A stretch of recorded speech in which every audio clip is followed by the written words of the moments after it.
Hi friends, అందరూ బాగున్నారా? Friends, ఇప్పుడు వచ్చేసి మీకు నేను మా ఫ్రెండ్ మోసపోయినట్టుగా మోసపోకుండా ఒక టిప్ అయితే చెప్తాను. 3.5 లక్షలు పెట్టి స్కోడా ర్యాపిడ్ అయితే కొన్నాడు, కానీ ఇంజిన్ ఎలా చెక్ చేసుకోవాలో తెలియలేదు. ఇప్పుడైతే ఫ్రెండ్స్, ఇప్పుడు నేను దీనికి ఎలా చెక్ చేయాలో చూపిస్తాను. ఏమనుకోకండి, కొంతమంది తెలియని వాళ్ళ కోసమే.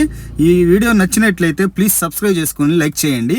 ఫ్రెండ్స్, 5 నిమిషాలు స్టార్ట్ చేసిన తర్వాత మీరు కొనబోయే వెహికల్ని ఈ విధంగా గేజ్ పుల్ల తీసి ఆ హోల్లో నుంచి మనకు స్మోక్ వస్తుందా లేదా ఒక్కటే చెక్ చేయండి. ఆ హోల్లో నుంచి కనపడకపోతే మనం ఇంజిన్ ఆయిల్ టాప్అప్ చేస్తాం కదా, ఈ మూత తీసి యాక్సిలేటర్ బాగా రేస్ చేయండి. దాంట్లోంచి స్మోక్ వస్తే మాత్రం ఇంజిన్ అయితే 50% ఖచ్చితంగా పోయి ఉంటుంది. అంటే 50% అంటే దగ్గర రిపేర్లకు వచ్చే ఛాన్స్ ఉంటుంది అన్నమాట. స్మోక్ లేకుండా అయితే చూసుకోండి. ఇందాక చూపించింది వచ్చేసి నేను కిక్కర్, ఇది వచ్చేసి స్టీరింగ్ పవర్ ఆయిల్, ఇది వచ్చేసి మనకు రేడియేటర్లో కూలింగ్ ఆయిల్.